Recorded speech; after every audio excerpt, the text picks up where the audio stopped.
صلی الله علیه و آله وسلم فرمایي دلته مې یو سړی ولیدی چې و بیت المعمور ته یې تکیه کړې وه او هغه سړی تر هر چا دغه ستاسې د ملګري سره مشابه و.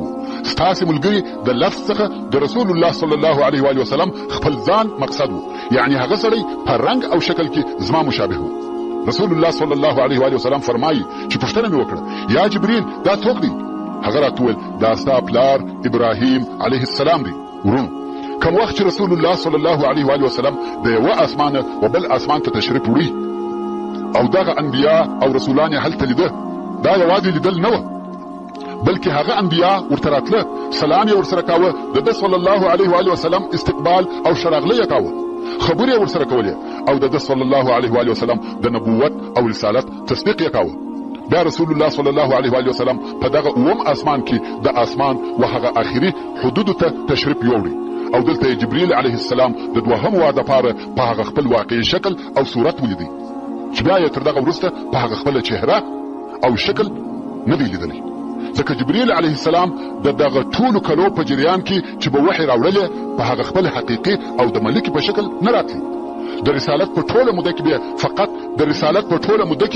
فقط 2 واره په خپل شکل او صورت ورسول الله صلی الله علیه و آله وسلم ته ځان ښکاره کړی دی.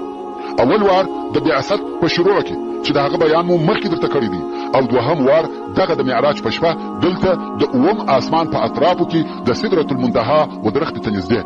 په دغه باره کې الله عز وجل د سورة النجم په 14 او 14 نمبر آیاتو کې فرمایي ولقد رآه نزلة اخرى عند سدرة المنتهى او خامخه محمد صلی الله علیه و آله وسلم جبريل علیه السلام په هغه خپل شکل دوهم وار په اووم اسمان کې د سدرة المنتهى د درخت سره ولیدي. ورونو د سدرة المنتهى درخته د لوړو او کښتو مخلوقاتو په مابین کې ویش او سرحد دی. پورتنی مخلوقات لاندې او کښتنی مخلوقات لوړ نشي تلای. د کښته طرفه اعمال او احوال تر سدرة المنتهى پورې ورځي او د لوړه طرفه الهي اوامر او احکام تر سدرة المنتهى پورې راکښته کیږي او جنت هم هلته د سدرة المنتهى د درخت سره دی، ځکه الله عز وجل فرمایي عندها جنت المأوى. نو رسول الله صلی الله علیه و آله وسلم د جبريل علیه السلام په ملګرتیا و هغه ځای ته ولاړی چې هلته هیڅ بشر نه دی تللی، هیڅ انسان و دغه مقام ته نه دی رسېدلی، بلکې داسې ځای ته ولاړی چې هلته نه بشر او نه ملکه تللي دي بې له جبريل علیه السلام څخه. فقط جبريل علیه السلام دغه ځای او مقام ته ورغلی دی. رسول الله صلی الله علیه و آله وسلم فرمایي چې دلته مې و جبريل علیه السلام ته کتل، هغه په داسې شکل سو لکه هغه څیرې زړه شړېدلې بوریا. دا ټوله د الله جل جلاله د بیغ څخه. دا د جبريل علیه السلام حال و، هغه جبريل چې ذي قوه ذي جبروت او شدید القوه دی. الله عز وجل هم شدید القوه بللی دی، خو دغه شدید القوه جبريل چې دغه مقام او قرب ته ورسېدی د الله جل جلاله د بیرې دغه حال و. دلته نو جبريل علیه السلام ودرېدی ویل یا محمد صلی الله علیه و آله وسلم مخ ته ولاړ شه، مګر زه قسم په الله که یو قدم نور ور دمخه سم د الله جل جلاله په نور به وسوځم سم. سعدی علیه رحمه څونه شوی شبی برنشست از فلک در گذشت به تمکین جاه از ملک در گذشت چنان گرم در تیه قربت بیران که در صدره جبریل از او باز ماند. بدو گفت سالار بیت الحرام که ای حاملی وحی برتر خرام چو در دوستی مخلصم یافتی عنانم ز صحبت چرا تافتی. بگفتا فراتر مجالم نماند بماندم که نیروی بالم نماند اگر یک سری موی برتر پرم فروغی تجلا بسوزد فرم. سبحان الله. جبريل علیه السلام ویل قسم په الله که یو قدم ور دمخه سم د الله جل جلاله په نور به وسوځل سم. نو رسول الله حبیب الله محمد مصطفی صلی الله علیه و آله وسلم یوازې مخ ته ولاړی و داسې ځای ته ولاړی چې هلته نه بشر تللی دی نه ملک. دا د الله عز وجل د طرفه څخه د دې امت و رسول محمد صلی الله علیه و آله وسلم ته عزت او اکرام دی. رسول الله صلی الله علیه و آله وسلم فرمایي وردمخه سوم او مخ ته ولاړم څو د سدرة المنتهى و درختې ته ورسېدم. رسول الله صلی الله علیه و آله وسلم د سدرة المنتهى د درختې تعریف او بیان راته کوي او فرمایي د دا درختې بلګونه لکه د فیل غوږونه لوی لوی بلګونه وه تقریبا عادي درخته وه. د ښایست کم خاص شی په ښکاره او ظاهره نه پر معلومېدی. رسول الله صلی الله علیه و آله وسلم فرمایي چې زه پر دغه حال وم چې د الله عز وجل د نور تجلی دغه د سدرة المنتهى پر درخته ښکاره سوې او درخته په دغه نور کې پټه سوه. الله عز وجل فرمایي اذ یغشى السدرة ما یغشى، یعنی کله چې پټه کړه دغه ونه د سدره هغه شی چې پټه کړې وه، یعنی د رب عز وجل تجلی او انوارو پر دغه درخت ته پلوشې واچولې. ما زاغ البصر وما طغى، نوې ګرځېدلې د محمد صلی الله علیه و آله وسلم سترګې بلې خواته. لقد رأى من آیات ربه الكبرى، د الله عز وجل د الوهیت او قدرت لوی علامې ولیدلې. رسول الله صلی الله علیه و آله وسلم سدرة المنتهى ولیده، هغه هم په داسې حال کې چې بې له کم حائله او پردې د الله عز وجل په انوارو پټه وي. دا کم لویي او کم مقام دی. رسول الله صلی الله علیه و آله وسلم فرمایي کم وخت چې دغه درخته په الهي نور کې پټه سوه د هغه خپل عادي حاله څخه واوښته، شکل او رنګ یې تغییر وکړي. په دې وخت کې د دې ونې د بهار او سنگار داسې حالت و چې د هغې د حسن او جمال حال هیڅ بشر نسي بیانولی. شاخونه یې یاقوت او زبرجد وه. د درختې پر شاوخوا داسې ښایسته شیان ګرځېده لکه د سرو زرو پتنګان یا طلایي پتنان. رسول الله صلی الله علیه و آله وسلم فرمایي د سدرة المنتهى د درختي شکل دونه فرق وکړي او د ښایست به هغه درجې ته ورسېده چې د هیڅ انسان په قوت او طاقت کې نسته چې د هغې د حسن او جمال تعریف او توصیف وکړي. ژبه او الفاظ د دې څخه عاجزه دي چې د سدرة المنتهى د درختي د وصف او ښایست بیان دي وکړي. دا په هغه حالت کې چې د الله عز وجل په نور او تجلو پټیږي. د چا ژبه د دغه توصیف څخه عاجزه سوه د هغه فصیح ترین د انسانانو د سرور کائنات رسول الله محمد مصطفی صلی الله علیه و آله وسلم ژبه د سدرة المنتهى د درختي د ښایست د تعریف او توصیف څخه عاجزه سوه. د هغه په قدرت نه و پوره چې دا حالت بیان کړي. حال دا چې رسول الله صلی الله علیه و آله وسلم تر ټولو انسانانو ډېر فصیح دی. ورون دغه د سدرة المنتهى درخته د الله عز وجل د مخلوقاتو څخه یو مخلوق دی، خو کوم وخت چې د الله جل جلاله په نور پټه سوه سید البشر اکمل البشر صلی الله علیه و آله وسلم یې د توصیف او بیان څخه عاجز سو. نو په خپله د حق سبحانه وتعالی د ذات په باره کې څه خیال او فکر کوي؟ دا خبرې تر خیال او فکر لوړې دي. کمال الجمال و الله عز وجل رضی او جمال الکمال رب العالمین سبحانه وتعالی لرضی. په دغه مبارک او عجیب ځای کې رسول الله صلی الله علیه و آله وسلم د خپل رب عز وجل سره بې له حائله او بې له واسطې خبرې وکړې. د دوی په مابین کې هیڅوک نه وه، وحی نه وې او هلته کم ترجمان نه و. حق سبحانه وتعالی بې له واسطې خبرې ورسره وکړې. موسی علیه السلام کلیم الله دی، ابراهیم علیه السلام خلیل الله دی، او زموږ پاک پیغمبر سرور کائنات سید البشر محمد مصطفی صلی الله علیه و آله وسلم کلیم الله خلیل الله او حبیب الله دی. ټول شرف او عزت د الله عز وجل د طرفه په د صلی الله علیه و آله وسلم کې جمع سوی دی. په دغه نادره او نه پیښېدونکي ملاقات کې الله عز وجل پر خپل رسول امر وکړي چې پر خپل امت لمونځ فرض وګرځوي. الله جل جلاله چې پر موږ ټول شیان فرض کړي دي هغه ټوله موږ ته د جبریل علیه السلام د لارې او د هغه په واسطه سره راته راغلي دي. ټول حلال او حرام، ټول فرائض لکه روژه، زکات، حج او نور ټول احکام و موږ ته د وحي په واسطه را رسول سوي دي بې له لمانځه څخه.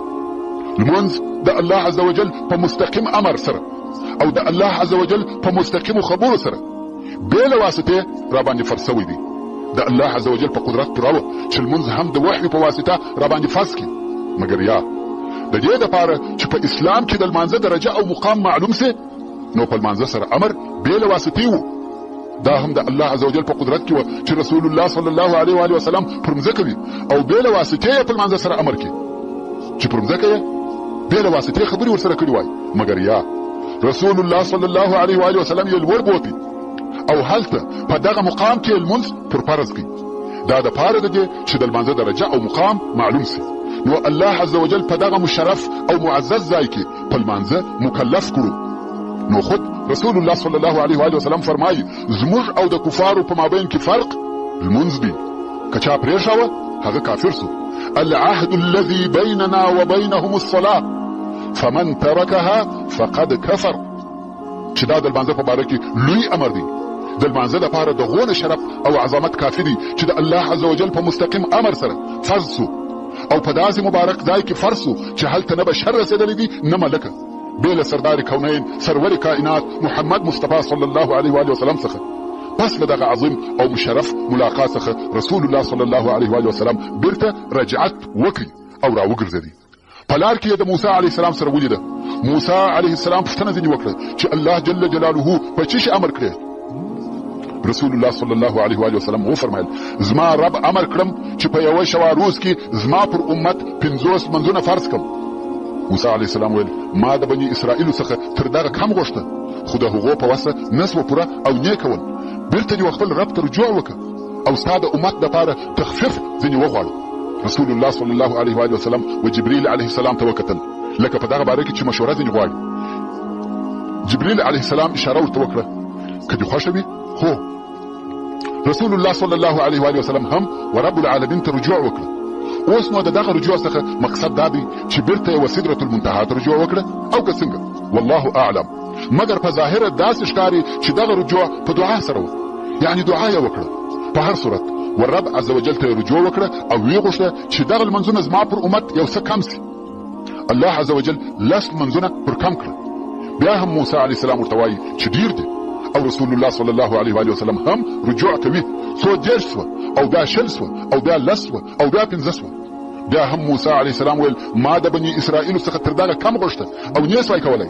نور هم د الله عز وجل څخه تخفیف وغواړه. مګر رسول الله صلی الله علیه و وسلم وفرمایل د دغه ډیر مراجعې په سبب حیا راته ودرېده. زه په دغه راضي یم او قبلوم یې. او بیا د الله عز وجل د طرفه ورته وویل سوه دغه لمنځونه په ادا کولو کې 15 دي مګر ثواب یې د هغه 50 سره برابر دی. ورونو موږ او تاسې په یوه شوا روز کې د الله عز وجل دپاره 15 لمنځونه ادا کوو مګر الله جل جلاله یې و موږ ته په هغه 50 را حسابوي.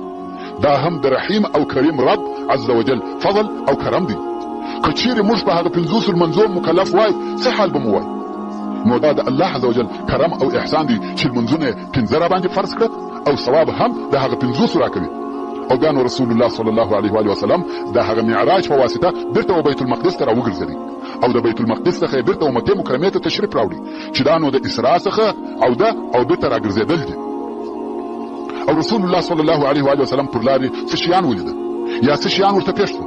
هغه دا چې رسول الله صلی الله علیه و وسلم پر براق سپور و او د یوې قافلې پر برابري تېرېدی او دا قافله هم د قریشو وه چې د شام څخه مکې مکرمې ته رهي وه.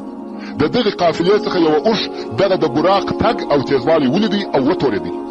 د قافلې څخه یې وځغستل دونه لرې ولاړې چې د قافلې د خلکو څخه ورک سو. دوی پسې ګرځي او نه ویني ځکه شپه او تاریکه ده. رسول الله صلی الله علیه و وسلم ورغږ کړه چې اوښ مو په فلاني ځای کې دی. خلک په تعجب کې سوه. لوړ د هوا څخه غږ اوري او څوک نه ویني خو هغه ځای ته ورغله اوښ یې پیدا کړي. خیر رسول الله صلی الله علیه و وسلم په دغه شپه بیرته مکې مکرمې ته راغلی. دا ټوله سفر او دا ټوله واقعې په دغه یوه شپه کې بلکې تر یوې شپې لا هم په لږ وخت کې وې ځکه چې په دغه شپه کې ولاړی او په هغه شپه کې بیرته تر سهار د مخه راغلی. کوم وخت چې سهار سو رسول الله صلی الله علیه و وسلم د کعبې شریفې سره ناست دی او په فکر کې ډوب دی او د دې سفر تر تاثیر لاندې دی. د الله جل جلاله سره ملاقات، د انبیاء علیهم السلام سره ملاقات او بل دا چې قریش به د دې خبر په اوریدلو څه عکس العمل ښکاره کړي. په خپل فکر کې غرق دی او دغه حالات چې ورته پیښ شوي دي هغه په خیال او فکر کې راګرځوي. ابو جهل ولیدي چې محمد صلی الله علیه و وسلم په فکر کې ډوب دی او چرت وهي. ابو جهل ملعون راغلی ورته کښېنستی او د پسان پر قسم یې ورته وویل یا محمد صلی الله علیه و وسلم آیا یو شی پیښ شوی دی؟ رسول الله صلی الله علیه و وسلم ویل هو برایي شپه بیت المقدس ته ولاړم او بیرته راغلم. ابو جهل خبیث ته خندا ورغله خو ځان یې ټینګ کړي او ویل هلته دې څه وکړه؟ رسول الله صلی الله علیه و وسلم ویل ولاړم هلته مې لمونځ وکړ او بیرته راغلم. ابو جهل خندل او نارې یې کړه یا معشر بني کعب ابن لؤي راسي محمد څه وایي؟ قریش سره راټول سوه ویل څه قصه ده؟ ابو جهل لعنة الله علیه ویل اوس د محمد درواغ ښکاره سوه. غوږ ونیسئ څه وایي؟ موږ پر اوښانو د ډېرو مشکلاتو سره یوه میاشت وروسته بیت المقدس ته رسېږو او په ډېره ستړیا یوه میاشت پر لارې بیا بېرته دلته را رسېږو. او دی تېر ماښام لاړې او بېرته راغلی او د لیبې دوسو. خلقو د ابو جهل خبره نه منل چې رسول الله صلی الله علیه و وسلم دې داسې ویلي وي. نو یې د رسول الله صلی الله علیه و وسلم څخه پوښتنه وکړه، ویل یا محمد صلی الله علیه و وسلم آیا رښتیا ولاړې او راغلې؟ ویل هو. خلق اریان سو چې دا څه وایي. حتی مسلمانان په فکر کې سول دا خبره تر خیال لوړه او د منلو نه ده. د مسلمانانو څخه یو نفر و ابو بکر صدیق رضی الله تعالی عنه ته په ځغستا ورغلی. دا سړی د بیرې ورغلی چې خبره اوس چپا وړي، د مسلمانانو کار بل ډول کیږي. ابو بکر صدیق رضی الله تعالی عنه ویل خیر څه پېښه ده؟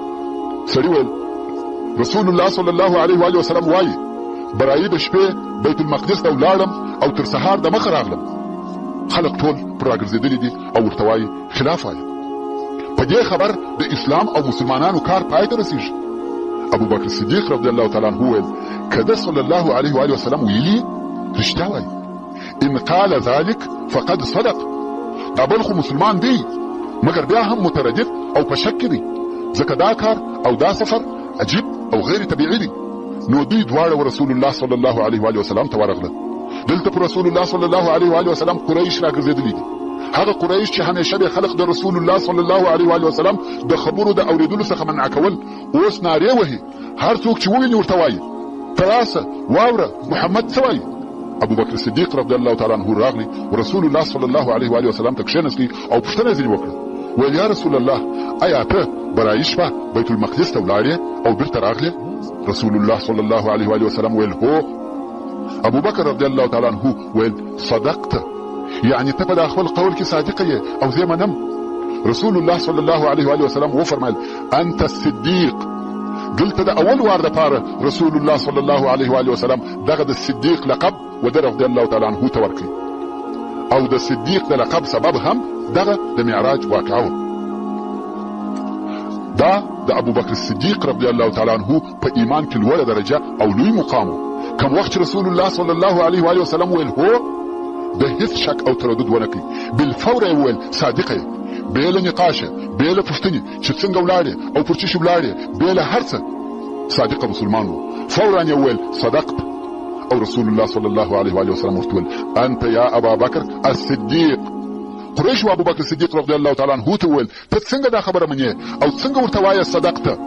موږ یوه میاشت پر لارې وهو، تکلیفونه او خوارۍ را باندې تېرېږي، بیا نو هلته رسېږو.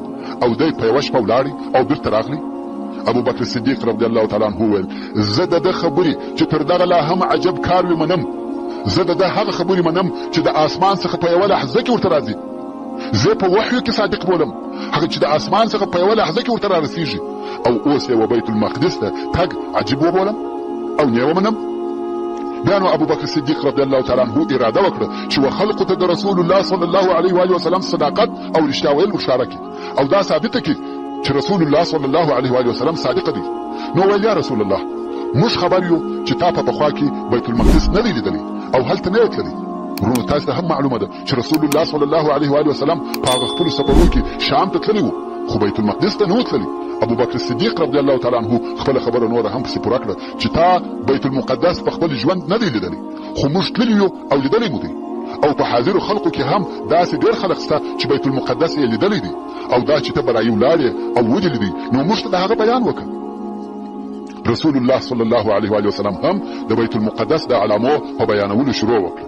ویل داسې مسجد دی او داسې جوړ شوی دی، داسې عمودونه دي، د مسجد لوی لوی علامې بیانوي.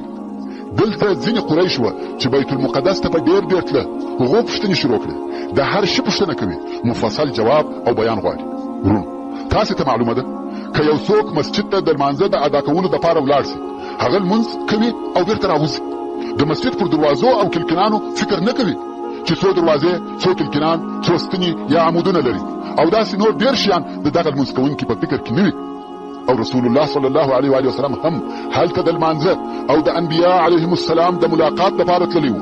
د مسجد و تعمیر یا نقشې او داسې نورو شیانو ته نه فکر و او نه په یاد و او نه ورته معلوم و. خو قریش قصدا دغسې پوښتنې کوي چې دی صلی الله علیه و وسلم غلط سي یا معلومات ورته نه وي او د دوی خبره پر جوړه سي. مګر د قادر مطلق الله جل جلاله په اراده بیت المقدس د صلی الله علیه و وسلم ومخته راورسو او دی علیه الصلاة والسلام ورته ګوري. هر یو چې د هر شي پوښتنه وکړي رسول الله صلی الله علیه و وسلم جواب ورته وایي. سرور کائنات صلی الله علیه و وسلم یې ویني او دوی یې نه ویني. رسول الله صلی الله علیه و وسلم د بیت المقدس ټول علامې په مکمل ډول ورته بیان کړي چې څوک پوښتنه وکړي رسول الله صلی الله علیه و وسلم هغه ته ګوري او جواب ورته وایي. ټول قریش په تعجب کې دي خو بیا هم د قریش کفار دا خبر نه مني. رسول الله صلی الله علیه و وسلم وفرمایل زما سره نور علامې هم شته. قریش ویل هغه څه دي؟ ویل قافله. ستاسې قافله پر لارې ده. د قافلې په مخ کې یو سور اوښ دی او دوې غرارې پر بار دي. حتی هغه شیان یې ورته وویل چې په دغه اوښ د زینت او ښایست لپاره زړول سوي وه او د دغه قافلې څخه په فلانۍ منطقه کې اوښ ورک سو. ما ور غږ کړه او اوښ مې ور وښاوه او د دغه قافلې سره په یوه لوښي کې اوبه وې چې سر یې بند او تړلی و. ما هغه اوبه وڅښلې. څرنګه چې د قافلې خلق د اوښ د راوستلو دپاره تللي وه زه نه ولیدم. قریش ویل ښه دغه قافله چې تا پر لار ولیده څونه مسافه د دې ځای څخه لرې ده او ستا په حساب څو ورځې وروسته به دلته راورسېږي؟ رسول الله صلی الله علیه و وسلم ویل پس له درو ورځو څخه دلته رارسېږي. اوس نو په دې خبرو کې د درواغو هیڅ لار نه جوړېږي ځکه چې رسول الله صلی الله علیه و وسلم پرون هم د دوی سره په مکه مکرمه کې و او نن هم د دوی سره دی او قافله پر لارې ده او دلته 3 ورځې وروسته رارسېږي او رسول الله صلی الله علیه و وسلم د هغې قافلې سره لیدلي او خبرې ورسره کړي دي. اوبه یې ځینې څښلي دي. دلته د درواغ ویلو هیڅ امکان نشته. خلقو وعده سره وکړه چې د دغې قافلې انتظار به کوي او هغه ورځ راورسېده چې په دغه ورځ باید قافله راورسېږي.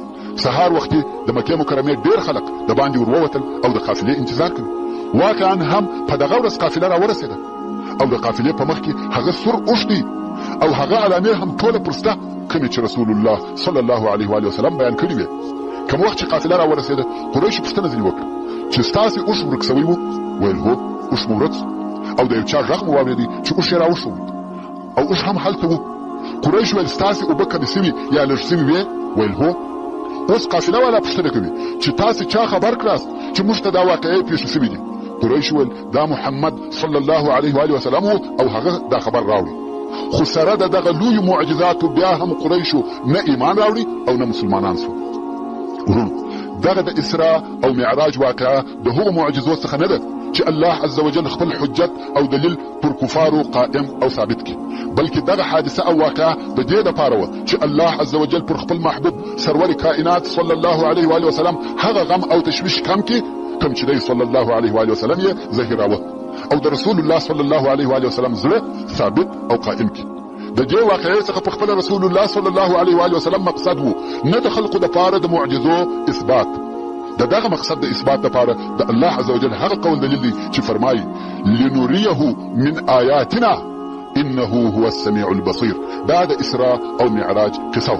محترم ورونو دلته د یو څو تنبیهاتو یا یوې تفسیرې ضرورت وینم. هغه دا چې کفار خو کفار دي نه قرآن مني نه محمد صلی الله علیه و وسلم نو هغه به په دغسې معجزو کله اقرار او اعتراف وکړي. خو د ډېر افسوس ځای دا دی چې په مسلمانانو کې هم داسې څوک پیدا سي چې د دغسې خارق العاده پیښو څخه په عقلي دلایلو سره انکار کوي. د دغسې خلقو د جواب او قناعت دپاره که څه هم ډېر عقلي دلایل شته خو بیانول یې ډېر وخت غواړي او د هغه په بیانولو سره موږ د خپلې موضوع څخه د باندې وځو. نو د هغو د جواب او قناعت دپاره په دغه راتلونکو مختصرو جملو او جوابو سره کفایت کوم. اولا هر هغه څوک چې پر خالق المعجزات الله جل جلاله ایمان ولري و هغه ته ډېر اسانه دي چې پر هر څه ایمان راوړي ځکه که په زړه کې پر الله عز وجل او د هغه پر کامل قدرت ایمان ثابت او قائم سي بیا نو په دنیا کې داسې شی نه پاته کېږي چې هغه ته د موږ غیر ممکن ووایو.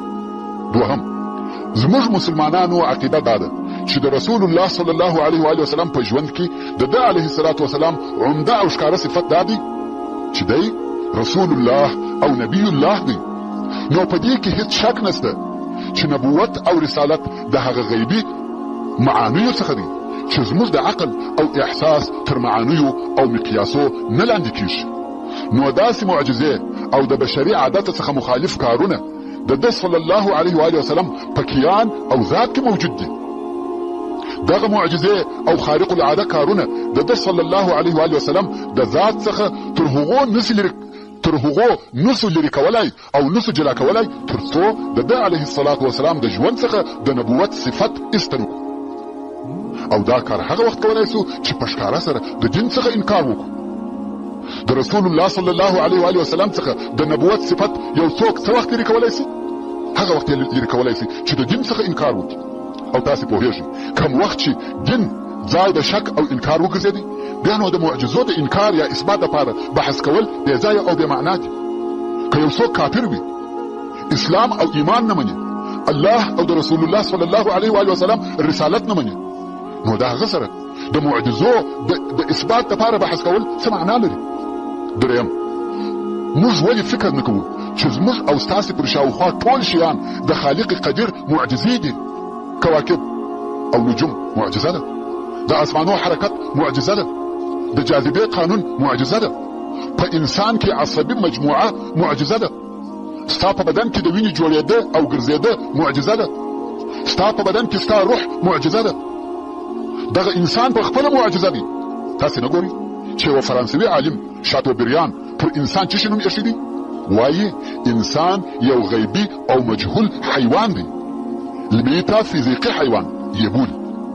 خو انسان د اوږده الفت او همیشني عادت په واسطه په دغه ټولو شیانو کې د هغو معجزتوب هیر کړی دی او د خپل جهل او غرور څخه دا وایي دغه شی چې دا ته راته وایې دا زما عقل نه قبلوي او هغه شیان چې د الفت او عادت ورسره نیولی دي د خپل ایمان او کفر دپاره مقیاس ګرځوي چې دا د انسان هغه عجیب جهل او ناپوهي ده.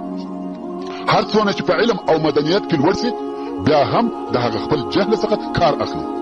خو که انسان لږ څه فکر وکړي ده ته به په ښکاره ډول سره واضحه او روښانه سي چې هغه الله چې دا ټول کون یې په معجز ډول سره پیدا کړی دی و هغه ته دا هیڅ نه ده ګرانه چې یوه بله معجزه هم پر زیاته کړي او یا په ځینو هغه قوانینو کې چې عالم یې پر هغه قوانینو جوړ کړی دی تغییر او تبدیل راولي. حتی یو بریتانوي عالم ویلیام جونز هم دغه فکر کړی دی کوم وخت چې وویله هغه قدرت چې دغه عالم یې خلق کړی دی هغه د دې څخه نه دی عاجزه چې یو شی پر دغه عالم زیات کړي یا یې ځینې کم کړي.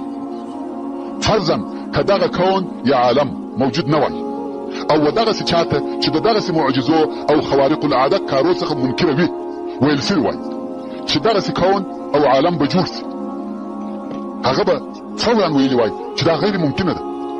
د دغه کون پیدا کېدل به د ده په فکر تر دغه معجزې ډېر ناممکنه وای.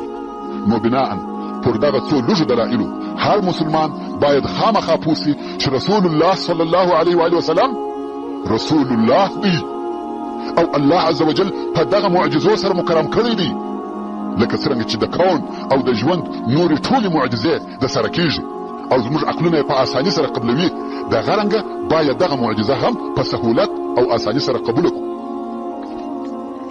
محترم ورونو دا د اسراء او معراج قصه وه خو اوس به بیرته هغه خپل پخواني د مکې مکرمې او مدینې منورې و ژوند ته راوګرځو. موږ مخکې درته وویل چې د بعثت د 11 کال د حج په موسم کې د اهل یثرب څخه 6 نفره و اسلام ته داخل شول او د رسول الله صلی الله علیه و وسلم سره یې وعده وکړه چې موږ به ستا رسالت او اسلام خپل قوم ته رسوو.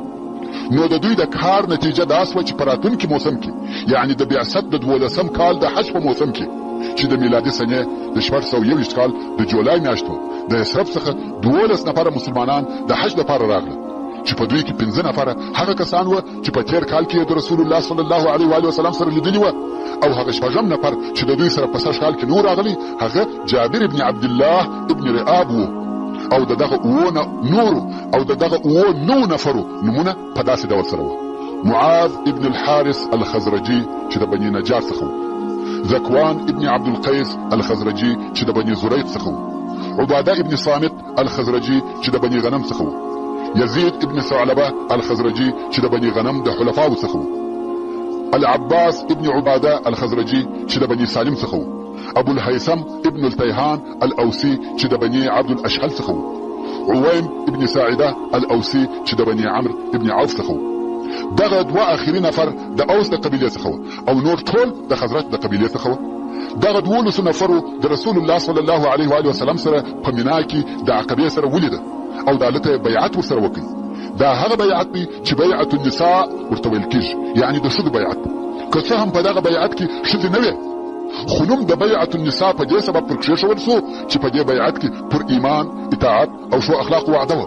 په دې بیعت کې جهاد نه، او د ښځو بیعت هم داسې و چې ایمان پر الله او رسول الله ته به شریک نه نیسئ، لمونځ او د الله اطاعت به کوئ، غلا او زنا به نه کوئ. څرنګه چې په دغه بیعت کې هم جنگ او جهاد نه و، نو ځکه بیعت النساء ورته ویل کیږي. امام بخاری د عباده ابن الصامت رضی الله تعالی عنه څخه روایت کوي چې رسول الله صلی الله علیه و وسلم راته وویل: راسئ پر دې بیعت را سره وکړئ چې الله ته به هیڅ شریک نه نیسئ، غلا به نه کوئ، زنا به نه کوئ، خپل اولادونه به نه وژنئ، یو د بل به تهمت او بهتان نه سره وایاست، او په شو کارو کې به زما نافرماني نه کوئ. که چا پر دغه کارو وفا وکړه د هغه اجر پر الله دی، او که د یو چا څخه د دغه کارو مخالف کار پیښ سو او په دنیا کې جزا ورکول سوه، هغه یې کفاره ده. او که د یو چا څخه مخالف کار پیښ سو او الله پټ کړي، یعنی څوک نه سو په خبر، د هغه حساب پر الله دی. که خوښه وه جزا به ورکړي، او که خوښه وه وبې بخښي. عباده رضی الله تعالی عنه وایي موږ پر دغه بیعت ورسره وکړي. دغه نفرو د خپل اسلام اظهار وکړي او په اسلام سره اقرار وکړي، او د ډیرو نفرو د ایمان راوړلو خبر یې هم ورسول الله صلی الله علیه و وسلم ته ووایه چې هلته په مدینه منوره کې نورو ډیرو نفرو هم ایمان راوړی دي. کوم وخت چې د حج موسم پای ته ورسېدی، نو دغه نفرو د رسول الله صلی الله علیه و وسلم څخه وغوښته چې د دوی سره یو نفر مدینه منورې ته ولېږي چې هلته مسلمانانو ته د اسلام احکام او قرآن وروښوي، او هغه کسان چې تر اوسه پر شرک دي په هغو کې اسلام نشر کړي، ځکه هلته اسلام نشریږي. او رسول الله صلی الله علیه و وسلم هم د دغه سفارت لپاره یو ځوان د هغو ځوانانو څخه انتخاب کړي چې د سابقین الاولین، یعنی اول مسلمانانو څخه وو، چې هغه مصعب ابن عمیر رضی الله تعالی عنه. مصعب ابن عمیر رضی الله تعالی عنه د مدینه منورې د مسلمانانو په ملګرتیا مدینه منورې ته ولاړی، او هلته د اسعد ابن زراره رضی الله تعالی عنه په کور کې واړول، او دوی دواړو په شوق او حماس، په جد او جهد سره په اهل یثرب کې اسلام نشراوه. او مصعب رضی الله تعالی عنه په مدینه منوره کې د مقرئ په نامه سره مشهور شو. مقرئ یعنی د قرآن مجید ویونکی. د مصعب ابن عمیر رضی الله تعالی عنه د دعوت د کامیابی د مشهور قصو څخه یو ده چې اسعد ابن زراره رضی الله تعالی عنه یو ورځ د کور څخه راوېستی او غوښته چې د بني عبد الاشهل او بني ظفر وکورو ته د دعوت لپاره ولاړ شي. هلته ورغله، د هغې قبیلې په باغو کې یو باغ ته ورننوته او د یوه څا پر غاړه کښېنسته چې هغه څا ته بئر مرق ویل کېده. د مسلمانانو یو څو نفره ورته راټول سول، د اسلام خبرې سره کوي. سعد ابن معاذ او اسید ابن حضیر چې د بني عبد الاشهل د قبیلې مشران او سرداران و، او په دغه وخت کې پر هغه خپل شرک و. وغو ته چې د مصعب ابن عمیر رضی الله تعالی عنه او اسعد ابن زراره رضی الله تعالی عنه د راتګ خبر ورورسېدی، نو سعد ابن معاذ و اسید ابن حضیر ته وویل و دغو دوو کسانو ته چې راغلي دي او غواړي چې زموږ ناپوه خلق د دینه واړوي، ورسه جزا ورکړه، او د دې څخه یې منع کړه چې زموږ کورو ته راسي. څرنګه چې اسعد ابن زراره زما د خاله زوی دی، که هغه زما د خاله زوی نه وای، ما به پخپله دا کار کړی وای. اسید خپله نیزه ورسره واخیسته او د دوی پر طرف ورهي سو. اسعد چې د لرې اسید ولیدی و مصعب رضی الله تعالی عنه ته یې وویل دا چې رارهي دی د قوم مشر دی، د الله او دین خبرې ورته وکړه. مصعب رضی الله تعالی عنه وویل که کښېنستی خبرې به ورسره وکړم. اسید چې راورسېدی په قهر ورته ودرېدی او ویل د چیش لپاره دلته راغلي یاست؟ غواړئ چې زموږ ناپوهان د دینه واړوئ؟ که تاسې و ژوند ته ضرورت لرئ د دې ځای څخه ولاړ سئ، یعنی که غواړئ چې ژوندي پاته سئ دلته مه راځئ. مصعب رضی الله تعالی عنه ورته ویل ته کښېنه او زما خبرې واوره، که دې خوښې سوې قبول یې کړه، او که دې ناخوښه وې هغه شی مه قبلوه چې ستا نه وي خوښ. اسید ویل د عدل او انصاف خبره دې وکړه، نو یې خپله نیزه ورته جګه کړه او کښېنستی. مصعب رضی الله تعالی عنه د اسلام خبرې ورته وکړې، قرآن مجید ورته تلاوت کړي. راوي د قصې وایي په والله د مخه تر دې چې اسید خبرې وکړي موږ د ده په مخ کې د اسلام نور ولیدی. او بیا نو اسید وویل ما احسن هذا واجمله، دا څونه ښه او ښایسته خبرې دي. نو ویل که یو څوک وغواړي چې ودغه دین ته داخل سي څنګه او څه چم کوي؟ دوی ورته ویل غسل وکړه، کالي دې پاکه، او بیا د حق شاهدي ادا کړه، او بیا 2 رکعاته لمونځ وکړه. اسید ولاړ سو، غسل یې وکړي، کالي یې پاک کړه، شهادتین یې وویل او 2 رکعاته لمونځ یې وکړي. بیا یې وویل زما تر شا یو سړی دی چې ستاسې متابعت وکړي، د ده د قوم څخه هیڅوک د ده مخالفت نه کوي، چې هغه سعد ابن معاذ دی او زه به اوس تاسې ته راولېږم. بیا یې خپله نیزه ورسره واخیسته او د سعد پر طرف ورهي سو. سعد ابن معاذ چې د خپله قوم سره د مجلس په ځای کې ناست و او د لرې اسید ولیدي و قوم ته یې وویل په الله سره مې د قسم وي چې په هغه مخ نه دی راغلی کوم چې د دې ځایه ستاسې څخه تلي. کوم وخت چې اسید و قوم ته ودرېدی، سعد ورته ویل څه دې وکړه؟ اسید ویل د خلکو سره مې خبرې وکړې، خو ما داسې شی نه پکښې ولیدی چې هغه دې د تشویش وړ او لایق وي، او بیا ما منع کړه چې دلته به نه راځئ. دوی ویل ښه دی، څرنګه چې ستا خوښه وي هغسې کوو. خو یوه بله بده پېښه ده، اسید وایي خو یوه بله بده پېښه ده، هغه دا چې بنو حارثه راوتلي دي، غواړي چې اسعد ابن زراره ووژني، سره د دې چې دوی خبر دي چې هغه ستا د خاله زوی دی. سعد ابن معاذ د دې خبرې په اورېدلو سره په قهر سره راولاړ سو، خپله نیزه یې ورسره واخیسته، د مصعب او اسعد پر طرف ورهي سو. کوم وخت چې ولیده چې هغه آرام ناست دي او هیڅ نه ده پېښه، پوه سو چې د اسید مقصد دا و چې د دوی خبرې واورم.